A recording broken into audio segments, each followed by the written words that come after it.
I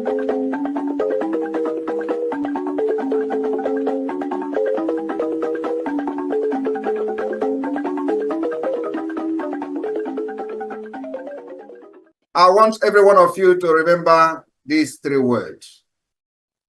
Nigerians, we are no more.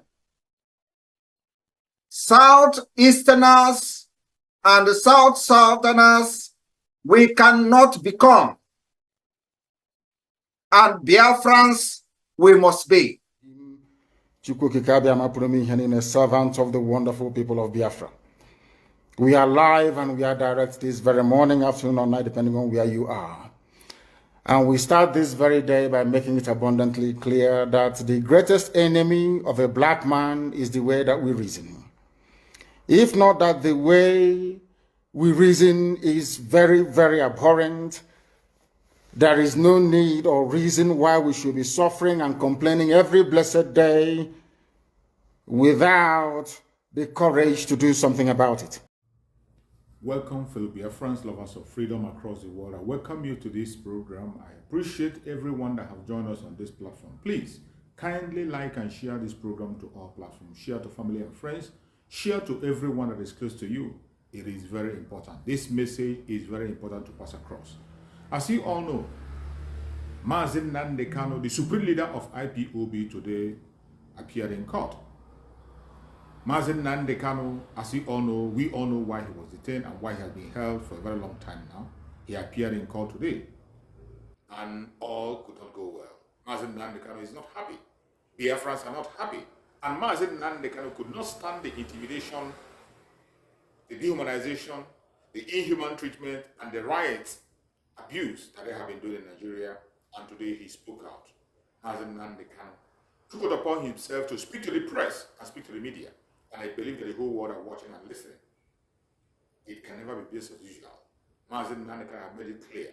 Self-determination is his right, and he will continue to fight for self-determination. Likewise, every one of us out there, we will continue to fight for self-determination. I want you to listen to the supreme leader of IPOB, Mazi Nnamdi Kanu, and watch to see what transpired in the court. Let's watch and see what happened in the court. Let them distracted.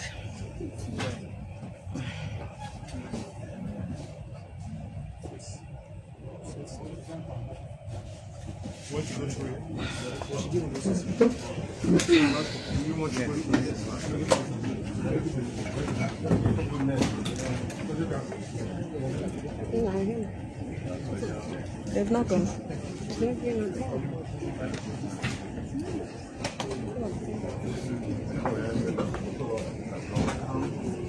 Back on again. That's a good man.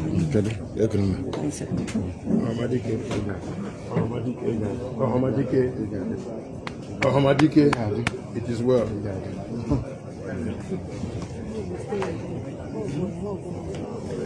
Some more go ahead.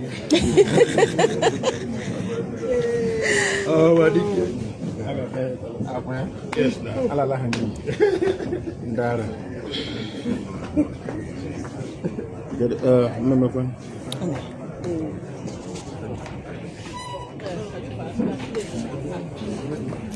I'm not pleased.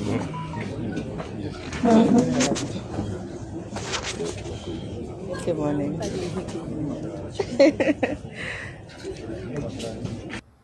Sending this very condolence message to my dear brother, Bilenet Silk, because Onyeti on the loss of the daughter. Because I am praying for God to sustain and keep this very family. They are very important, not just to me as a person, but to the entire Igbo race and to the entire the second daughter. The second daughter being lost in 2 years. So we are praying to Chukwukabia that all these things will stop, that the grace of God will find this very family. Because Onyechi Ubazu is a very good man, he's a man of the law, he's a very good man, and he deserves our commendation and our blessing at this point. May the grace of God be upon the family. Amen. So. Nice meeting you. Yes, we have been expecting you. To join us.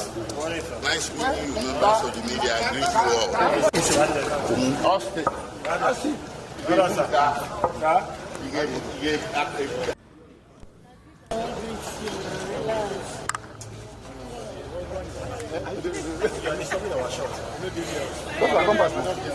Joshua. All right, where water? Water, just drop the bag.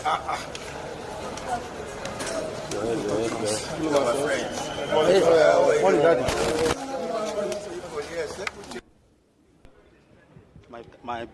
No, that is mine. No, come on, go ahead.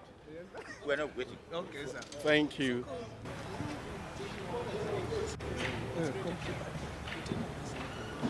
Yet, the cross-examination of the second prosecution witness was concluded today, and the court has adjourned the matter for 6 days.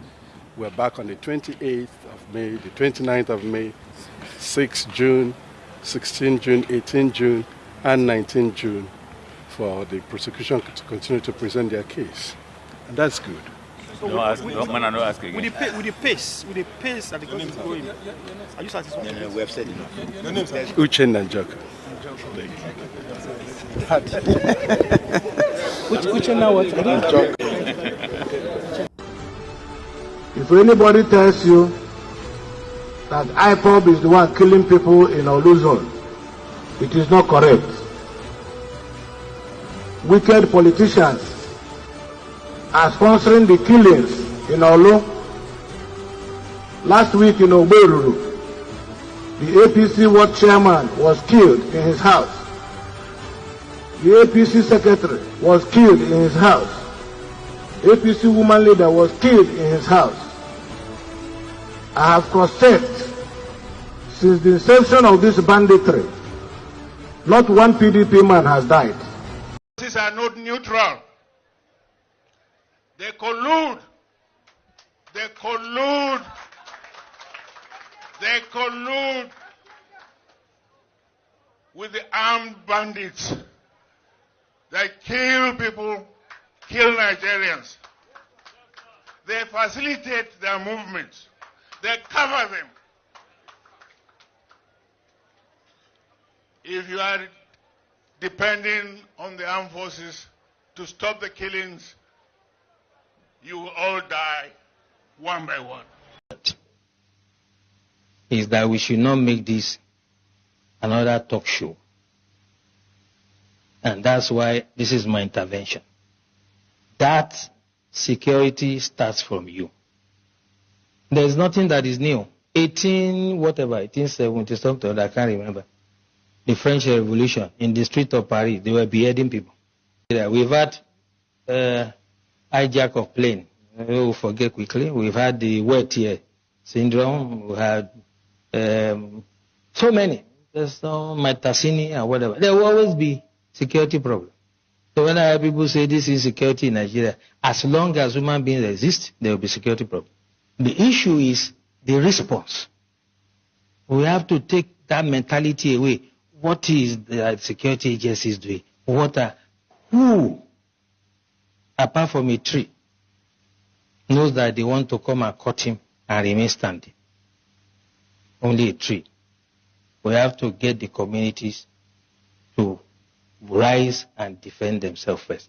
And the time to start it is now. When you move out from here, I do that every day. I come from a village in Ijebu land, Ogun State, and I talk to my people. I know the level of armament they are entitled to. I know how they organize themselves in quarters. We have 4 quarters. I am using my expertise to guide them. You cannot wait for the military to come and do everything. And I said before I speak to them, I also give my conditions, which I know they couldn't meet. It's not possible for them to meet it. And I did it deliberately, because I didn't want to speak to them. They sent Rogers Okaro to come to me, first to my parents. My father said no, my mother said no, that where I stand is where they stand, in life or in death. And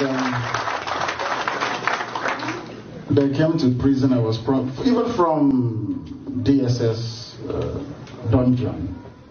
The promises came. The vice president, anything you want. If you have a very beautiful wife, you better go and enjoy her than being in prison. Wow. Anything you want. And I said, no. That what I want is a referendum to determine if you good people want to be part of the zoo or part of Nigeria, or part of Biafra. Choose one, zoo or Biafra. They said no. And Sibajo tried to make contact. When I came out, I don't know if I've told this story before actually. And Ohaneze hijacked it. I went to see Mia Ward in his house. We sat down, had lunch together. And I told him what my conditions were to lift the boycott in Anambra State, which they couldn't meet. And I said to Ward very simply, go to Abuja and tell these people that these are what our people are asking for.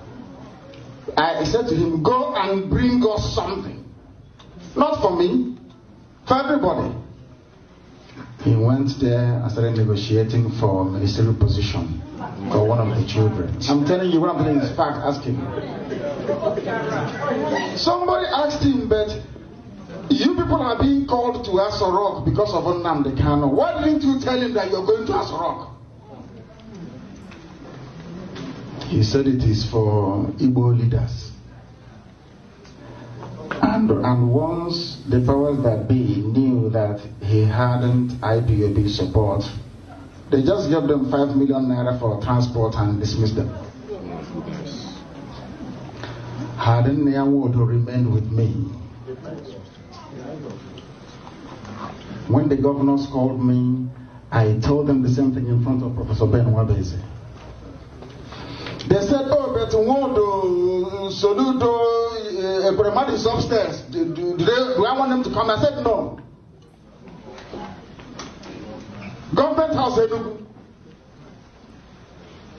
The former DSS director came with his bags of money in euros, in white sacks to bribe. Ask anybody working in Government House in Enugu.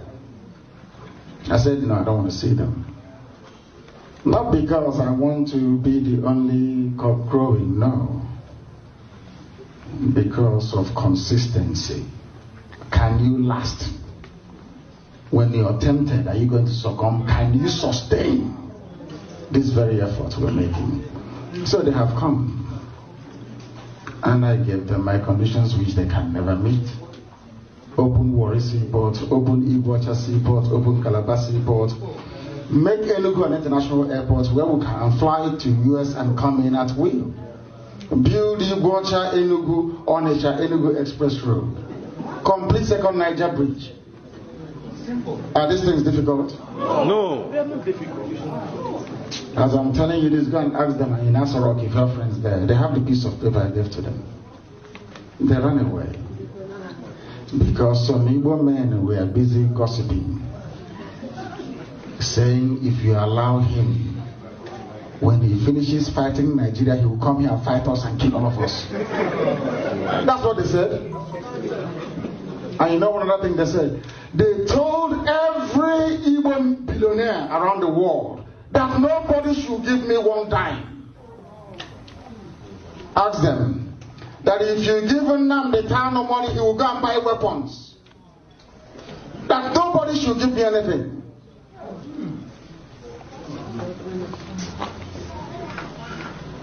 I'm going to Gabiga, you won't believe it. That we are here by the grace of Elohim, not by any of our strength, to be honest with you.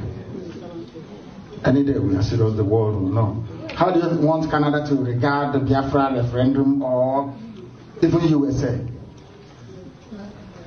The people that the ambassador knows are the governors, or maybe Anese. Did you people not hear that British government went to Biafra land when I was in prison? Oh my goodness. The British High Commissioner was touring everywhere. When they wanted to kill me, went to a of Onitsha and asked him, what do we do to Nnamdi Kanu? That one said you can kill him if you want.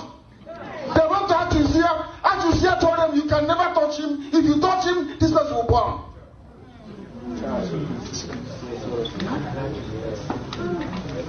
How many times has the US government been to Enugu? They go to Ohaneze. I saw, I don't want to say it. They went to Ohanese and the governor. They asked them, what do you want? Oh, leave those rascals, leave them. Miscreants. We want restructuring. What they're asking for is untenable. But the same man said if there is no restructuring, they'll join IPOB to do Biafra, isn't it? Did he complete what he said? No. Is he doing what he said he's going to do? And you want me to work with these people? It's not going to work. I say, and I'm should come know me. Everything I do, I say it in the open. Not gossip. And those that spoke to Uche, I am going to Chicago to broadcast live to the whole world and tell them they're in trouble. For those who do not understand what it means to say that there is marginalization and injustice against the Biafran people, now you understand better. When we call Nigeria a terrorist country, now you understand better. The videos that I played in this very program were played in the court today. They were presented as an evidence against the idiot that called himself a witness against Mazi Nnamdi Kanu.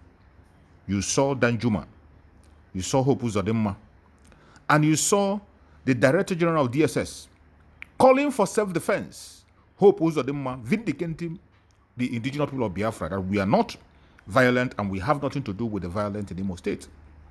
But yet, these evidence are on video. Yet, they are accusing Mazi Nnamdi Kanu of different kinds of things that never existed. They are accusing Mazi Simon Ekpa of things that never existed. I hope the Finnish authorities are watching these proceedings. Every single evidence that have been presented here have vindicated Mazi Nnamdi Kanu and Mazi Simon Ekpa. We must leave Nigeria. It is a task that must be done. Thank you. Go to the comment section and leave your comment. Stay blessed.